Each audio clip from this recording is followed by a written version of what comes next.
Hello. Hello.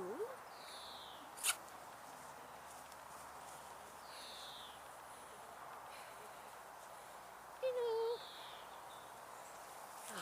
Oh, gorgeous. There you go.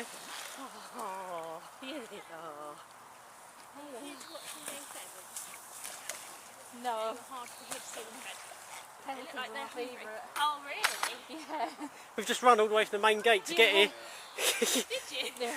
We've got our tickets at 11:35. So the Pelicans are feeding at 11:45. Oh no! Run! Someone just come in. Hopefully they're going to come over for something to eat. They look pretty Hello. hungry this morning. So I'm going to tell you a little bit about them while we feed them. Gosh, they're huge. This is a fairly new thing that is to feed for us, so we're sort of learning and they're learning as well. It's probably worth, the first thing I'll point out is the one in the middle there has got a little bit of blood on him. Oh. That's simply because he's bashed a new feather. Oh. Now when they grow their new feathers, they will have initially, they have a blood supply to new feathers, but once they've actually come out and they've got rid of all the casing on them, that blood supply dies back. So if they bash them when they're new, they do tend to bleed and they bleed quite a bit, so it's not fair. Fish stuck in his neck, look. So these are our great white pelicans. So out in the wild, they're found out in Africa, Europe and Asia. And what a little fish. A little mixture of fish for them today. So I've got mackerel, but I've also got some smaller fish which are just little sprouts.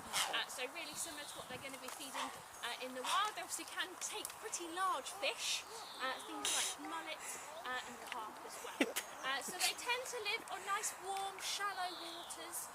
Places like lakes, lagoons and marshes, and really they tend to fish first thing in the morning, and they actually do this in a group, so there'll be sort of 8 to 12 birds, possibly even more, and what they do is they get in the water and they form a little horseshoe shape, and then they herd the fish with their beaks in the water, and they herd the fish into shallower water, and then hopefully they'll get a big mouthful of fish. They obviously are going to take in quite a lot of water as well, and they expand those pouches and they can actually hold up to 13 litres of water in those pouches under their beaks there, so quite a lot.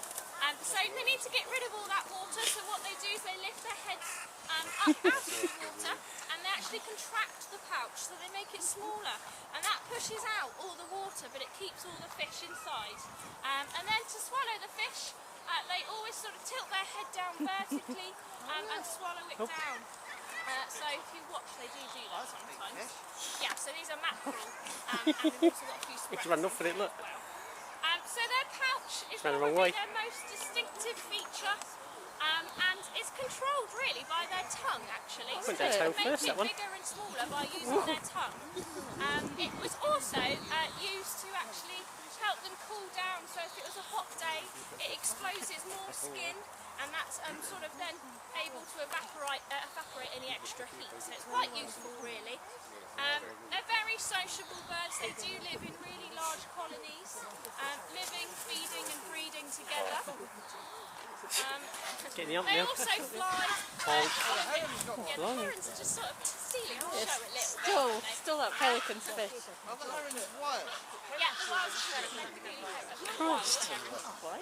yeah, they know what time of day we feed our fish-eating birds, and they come over. They do it with our penguin feed as well.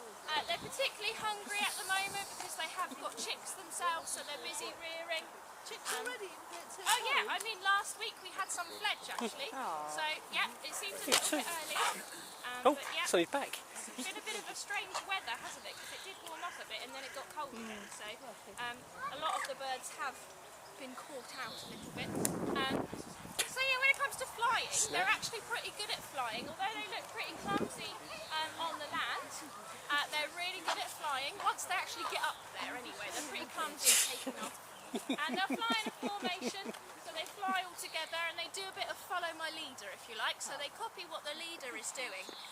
So if the leader flaps his wings, then all the others flap their wings, and then if he glides, they all glide. And they actually use the thermals to gain height and get up nice and high. What we might try and do is see if we can get them in the water, because they've got a few smaller fish now. So I'm going to jump over this one. He's setting up, obviously. Yeah. Oh, look at them which is go. when they run away. Lovely. So we'll just see if we can get them to come over. Just watch them do a little bit more of a natural kind of feeding. So the herons will definitely all come over and see if they can grab us. Bit of pouch action, look. No, they've got absolutely no fear, these herons. Do look out for them today. We've got lots of nests, particularly along the back there, but there are a few nests within the park around. What a nice old heron at the back of the rock penguin. Is that a wild heron? Yeah, it would be, yeah. So a lot of people also ask us why our pelicans don't fly away. So they're actually pinioned, and this is a process that's done when they're literally a day old. It sounds really mean, but they actually chop a little bit of the wing off on one side. It doesn't hurt them. The younger you do it, the better. As they get older, it would be more of a painful process. So you do it when they're really young. And that just means they're a little bit unbalanced, so they can't take off and they can't fly. It sounds cruel, but obviously we wouldn't be able to keep these guys in captivity like this if we didn't do that. And it is important to keep these guys in captivity for you guys to see. These guys aren't actually threatened at the moment, so they're not endangered, but they do face quite a few problems. Their main predator is actually man, is us. We do actually, a lot of people kill them for food, but there's also quite a lot of uses to do with their pouch. They do actually use it as a sort of lever, if you like, so that is a bit of a problem. But they do also face things like habitat destruction, nesting site disturbances, and if anything like that does happen, then the whole colony will actually move on and not breed there. So although they're not endangered at the moment, obviously we want to prepare for that, make sure that nothing really happens to them. So it's really important to keep them. So we are hoping that eventually we might breed these guys. In a fairly new colony. We only got them probably a couple of years ago now. And recently we've changed their diet of fish, so they are getting much more bigger fish, like the mackerel and whiting as well. So we're hoping that's going to help stimulate their breeding. So hopefully we might even have some baby pelicans one day. We're not actually entirely sure what we've got. We know we've definitely got one male, but for the others we're not sure. It's actually quite hard to tell them apart, especially when they're not in breeding conditions. So they've actually eaten all my fish now. So although they're looking at me like they want more, I can't offer them anymore. The other one gone over the bank. But yeah, that's pretty much it. So if you have got any questions, feel free to ask me now. Yeah? Were they hand-reared? These guys, I think the majority of them were. They came from another collection. There is one of these guys which is a little bit special that definitely was hand-reared. He's actually just swimming around the back of the island now. He's got a bit of a bent beak. So it's like there he is. Oh, yeah. His beak, it's not quite as straight as all the others. And he was hand-reared by another collection. I think it's a little bit bent just from the hand-rearing technique. Occasionally, if you're not careful with some bird species, if you always feed them in the same way, you can actually end up affecting the growth of their beak. So you have to make sure you sort of rotate and just make sure you're not always doing it the same way. So he's a little bit special, that one. He's all afraid. He's definitely, he's funny because he always comes over to fish, but then when you actually throw him one, he sort of runs away. He's not quite as brave as the others yet, I don't think. So yeah. Anything else anyone would like to know? No? Okay, well, if you want to, the next little event that you can go along to is up at the farm, and that's at 12:30. And you get to meet cute and cuddly animals. It's a bit of an animal handling session, so it's better for the younger kids really, or the older. We're going to have lunch. And you've got a bird show at 1 o'clock as well today, which is the Heron Theatre, so that's again up at the far end. So lots to be doing today anyway, so thanks very much. Thanks. Can we shut that thing up? Tired.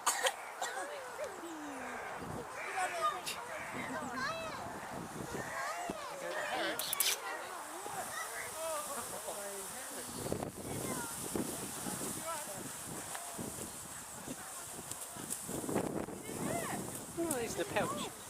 Still got a fish in there or something. So yeah. Saving it for later or something. Yeah. Or is it his tongue? Might be his tongue. Hello. Hello. Pelican. Hello. Let's go up here, run like a horse.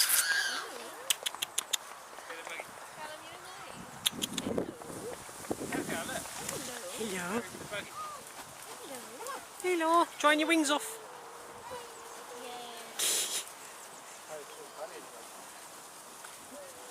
Big old wings.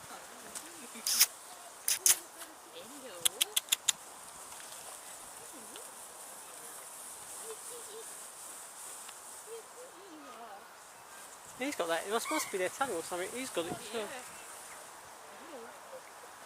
Lovely wings.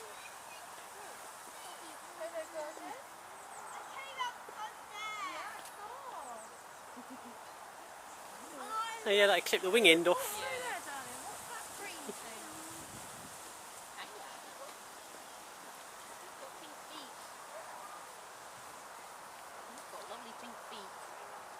Hello.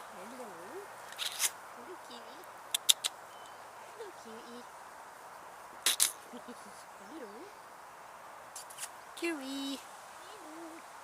Cute pelican.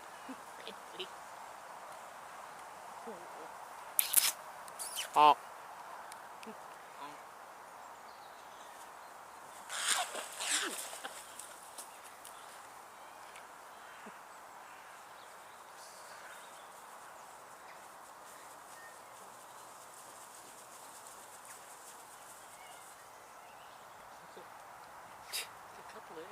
Yeah.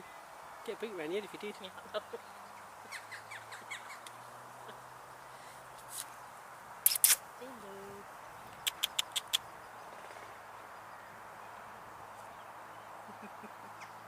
Bellies.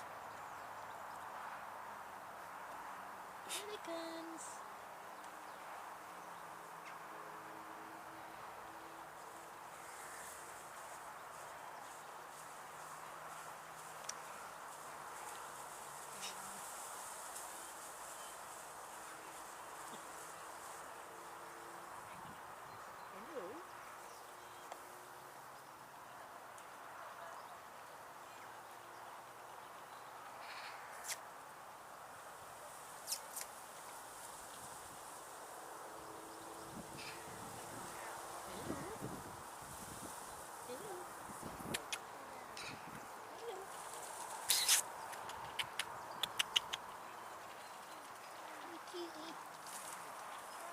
Oh. Pelican. Hello.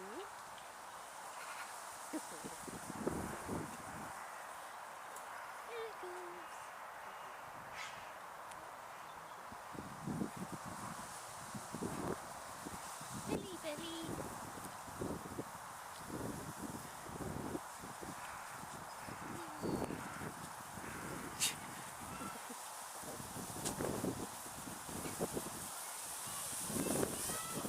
Yeah.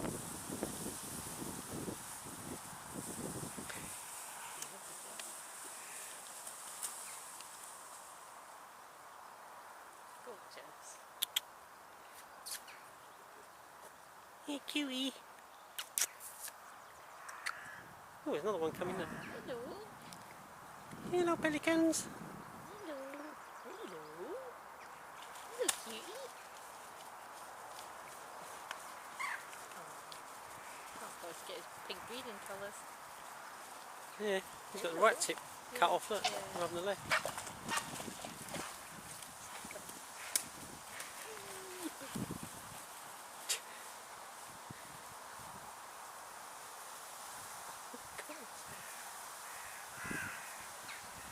Hello. My hand. Hand's freezing.